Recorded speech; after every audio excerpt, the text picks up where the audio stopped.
kulungan ng bagsak ng isang lolo matapos itong hainan ng warrant of arrest sa kasong panggagahasa sa Toledo City, Cebu. Yan ang tinutukan ni Patrolwoman Blessel Kiss Pedoche. Arestado ng Toledo City PNP ang isang lolong may kasong rape sa Barangay Bagakay, Toledo City, Cebu nito lamang makaraan. Kinilala ni Police Lieutenant Colonel Manolo F. Savalquera, Chief of Police ng Toledo City Police Station, Cebu Police Provincial Office, ang suspect na si Demetrio, 73 anyos at residente ng Purok 5, Dampingan, Barangay Bagakay, Toledo City, Cebu.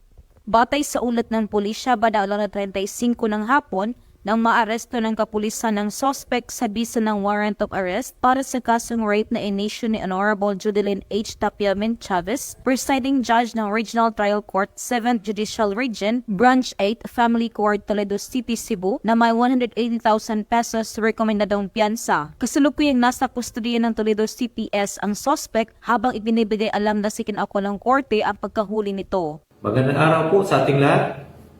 Welcome po sa ating programa Police News Network. Ako po si Police Lieutenant Gerardo Tabuada, Deputy Chief of Police ng Toledo City Police Station under the leadership of Police Lieutenant Colonel Manolo F. Salvatierra.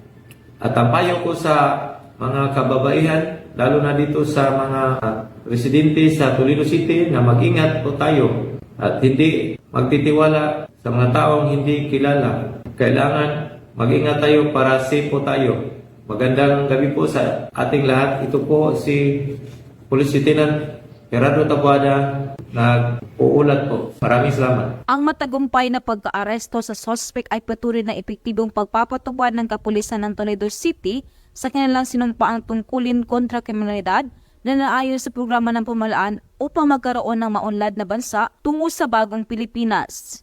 Mula dito sa Central Visayas, ako yung Police News Network Correspondent, Patrolwoman Blessel Kiss Pedoche, alagad ng batas, tagataguyod ng Balitang Pulis.